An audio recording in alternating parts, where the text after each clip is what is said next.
talk about an episode that can hit home. This isekai, and I think I said it before, and I will say it again, it's really, and I mean really, that has that character development driven focus that a lot of isekai fail to do. Like, I know some people are waiting on my The Eighth Sun fully blown rant. I'm going to wait a bit longer, much as I want to just rip that one apart. It is a perfect example of what most isekai fail to have when they're written out and stuff. With this one, you can tell there's a lot of passion and writing into this one. The person really wanted to make a good story with amazing characters in a very interesting world with religion and culture and economics and in magic. All that stuff is written down to a good, not perfect T, but to a very good one. It does something that a lot of these guys fail to do, and it's focusing on the characters, all the characters, giving them good writing, even ones that barely have any story plot.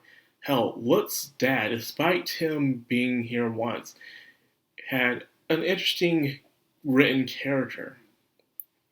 In most of these guys, you can have a female proud to hear him be part of the show the entire season, and she'll barely get any true development. And that's a shame. It really is. The fact that you can't have that in these guys. That's where you can tell those who are just writing because they know that this will quickly get them to an anime series and to have merch and advertisement and revenue and all the other stuff compared to ones who are more focused on the writing of the story, but they know they'll get those steps later on. And Ascendance of Bookworm is one of the many few that do this. Okay, this one focuses on Lutz, and you know how much I love Lutz. Lutz is my favorite character. So seeing him having target stage and him developing more as a person is something I crave for and I enjoy. So seeing him in his conflict with his household is something I personally can relate to. I guess in a way I can relate to Lutz a lot in other terms. And I don't know if I said it before, but yeah, I can relate to the character. And how is because what he's going through is a perfect example where he is doing his damn best to get somewhere in life. He wants to be someone, or at least work hard. He's in the house, he is the youngest, he's the one that have the hand-me-downs. He wants something of his own. And so he's working as a merchant. He wants to become an apprentice. He's doing the best he can. And he's doing a pretty damn good job. Most children his age wouldn't be able to do that. Or I can only say so for myself, at least. But props to him. But his parents are being so difficult with him. Or else it's miscommunication. That's what's really happening here. And how you really need to sometimes, people aren't mind readers. Not everyone's going to understand every single thing you say because you say it. You need to be specific in the things you say because you're just going to throw it all off. And it's because of your stubbornness. But again, that stubbornness of the father is what showed him to be a very interesting character. You don't have to like him, but you can still say that at least he's still a good written character, at least. Just as a forefront, in a way.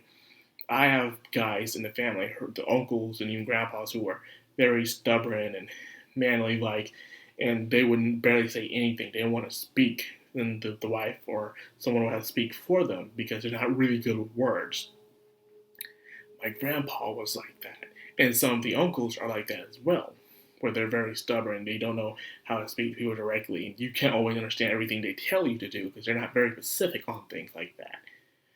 So I did enjoy that. I can relate to a situation where a time where I was working and going to college at the same time, trying not just to provide for myself, but also have to help out certain people, which I did not wish to help out, but the better part of me told me to do so. So while you're working, and then all this stuff is just getting in the way, stuff that doesn't have to be in your way, it's in your way. And it just frustrates you, You're already under a lot of pressure as already as. You get stressed out to the point where you're not as hunky-dory cheery as you used to be anymore. That's what Lutz was going through, And he just wanted something of his own. His parents, in a way, act like they didn't want him to have that, so he ran away. Mine, of course, point B, a supporter, understands she couldn't really do anything, really. She couldn't because, in a way, she believed that that she will collapse under the pressure of the burden that Lutz have, if that was the truth. So the only thing mine could do is ask someone for help, which is great. Sometimes you need a mediator. This is the reason why you shouldn't look down on counseling sometimes, because you do need that mediator so people can finally sit down. Even if it's something that's so simple, you need someone to sit down and say, okay, you say this and you say this. Please, both of you, explain yourselves right now so we understand what's really going on here. The father told him he can do what he wants, because he kept saying, do whatever you want. But the way he sounded like it was disapproval. For some reason, he was expecting Lutz to understand that, even though Lutz is just a kid. It's about how responsible he is. He's not going to understand it. He's not a damn mind reader. Okay? He's not going to read into every word you say. You don't say much. And because of that, even when he was working at the place, his family was just making a scene. They're acting like, oh, he was being kidnapped, being held captive. A situation I relate to where you just want to live in a peaceful area while you do your work and you go to your job. And then you have that person who just tries to drag you back, acting like that you're at fault, or the person who's keeping you or helping you is at fault, but not blaming themselves at the end of the day for their own problems. And it's freaking ridiculous. Anyways, I feel like the father or the mom or someone should apologize as well for how they were going about it. Both sides, let's apologize. I feel like the other side should apologize as well, because it's just like, hey, sure, he probably misunderstood you, but then again, he's just a kid. You guys should have as well been specific on things. To him, I feel like you guys didn't want him to do this at all, and you guys were just getting in his way. But if that was the case, you should have said so. And therefore, I feel like you guys should apologize. It didn't happen, I guess, because, parents teach thing, but sometimes the adult doesn't always know what's better. And another interesting thing is the head priest himself. He got some development. I guess he slowly, for some reason, don't know anything about true human emotions. I feel like this guy was raised without any human emotion or any affection towards his parents whatsoever. Like, other nobles act like this. He's definitely an odd kind, if you would say so myself. But now, having that being said, seeing Lutz and his family and stuff, it's like he's slowly realizing something. And the first, he's cold-hearted. He didn't care what was mine, something was bothering mine, and he get back to work. You're not working. You stop. He shows so much no sympathy whatsoever. But as the show goes on, I feel like he's going to learn some sympathy. He's going to understand what it means to actually sympathize with another human being, to actually, try to understand someone, We'll have to wait and see how things go. Other than that, it was very good. Mine, at the end of the day, realized she couldn't do anything but just ask for help. I said that in the first place. I want to say it again to bring the point home.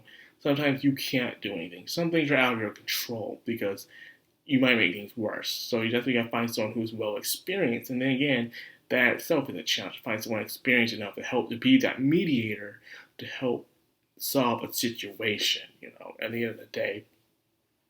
And it's a lot to go through. It's a messy process, and all you do is wish that things are broken right now, is learn to pick up the pieces later on down the road. That's what I had to do, the way how things ended with that conclusion.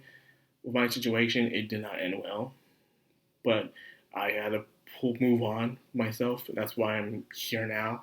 But as we had our time apart to actually talk and go back and forth, things did get better. As of now, even when I had times I'll go back and live over there just to spend some time, things have gotten better.